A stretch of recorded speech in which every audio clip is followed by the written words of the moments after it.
Hello again. A recent survey suggested that there was strong and direct correlation between opposition to immigration and support for right-wing political parties in both Britain and the United States and having attended university.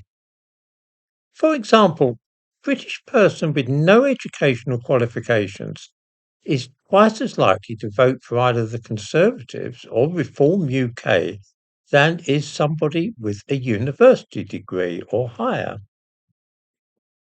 The immediate conclusion to which left wing and progressive people on both sides of the Atlantic Ocean jumped was that only stupid and ill educated people support President Trump, vote for Reform UK, or are sceptical about the benefits of immigration.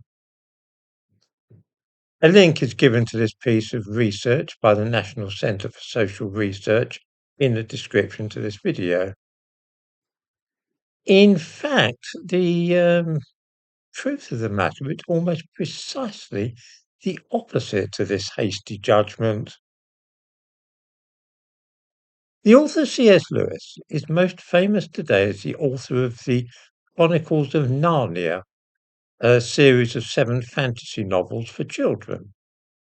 Lewis wrote adult novels as well, including 3 linked science fiction works known as the Cosmic Trilogy. The last of these, That Hideous Strength, was published in 1945 and deals with the corruption of academics and intellectuals by diabolical forces at a university town in England. Taken from the book, here is a character explaining why it is easier to lie to, mislead, and deceive the intelligentsia than it is to put one over on working class people. She says, "It's the educated readers who can be gulled. All our difficulty comes with the others. When did you meet a workman who believes the papers? He takes it for granted that they're all propaganda and he skips the leading articles. He buys his paper for the football results and the little paragraphs about girls falling out of windows and corpses found in Mayfair flats. He's our problem. We have to recondition him. But the educated public, the people who read the highbrow weeklies, don't need reconditioning. They're all right already. They'll believe anything."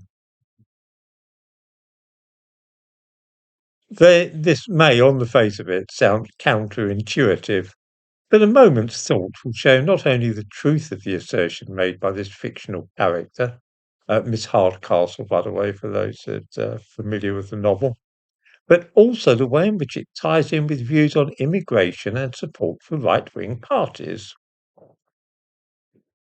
2 years ago, The Guardian, a left-wing British newspaper, published a report lamenting the return of what were described as Victorian-era diseases to Britain, including the deficiency disease rickets.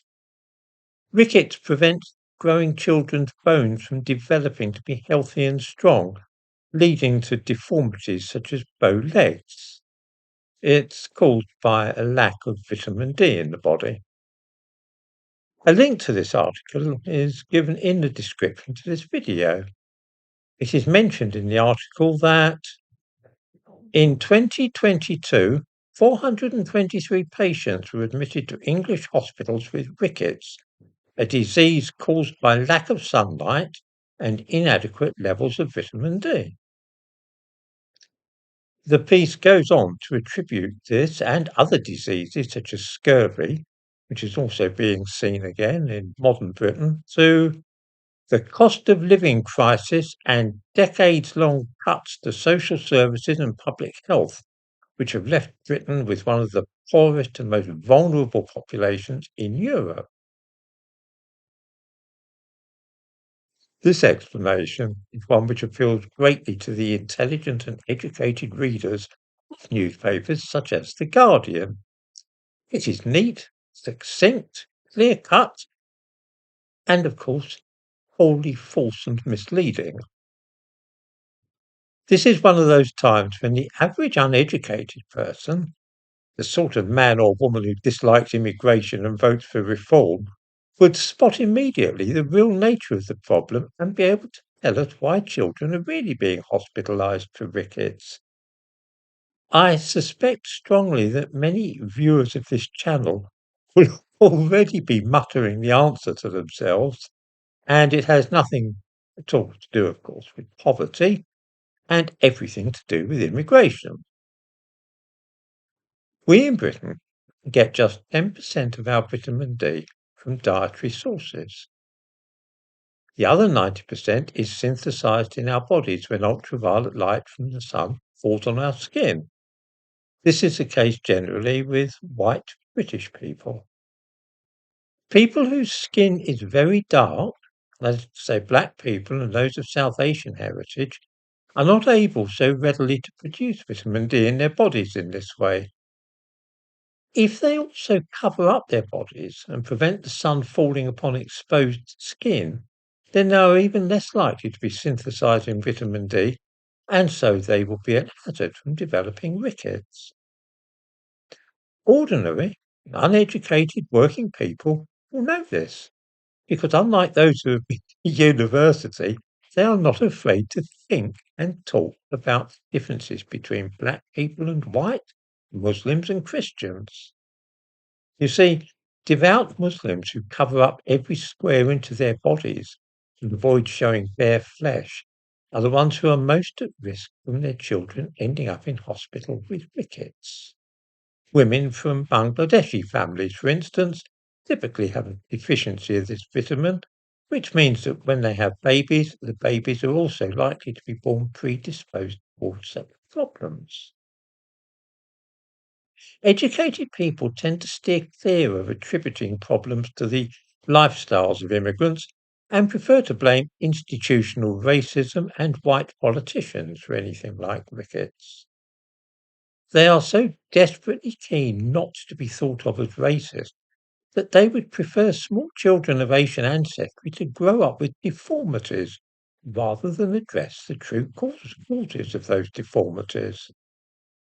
Read the article from The Guardian. I provide a link and see if you can find any mention of the connection between vitamin D deficiency and ethnicity and religion.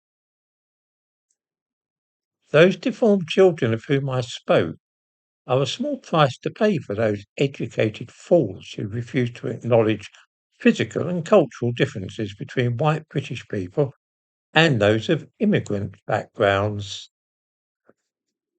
And I think this says all that I need to for the time being about why uneducated people often have greater insight into what is going on in the world than those who've got a highfalutin education and read The Guardian.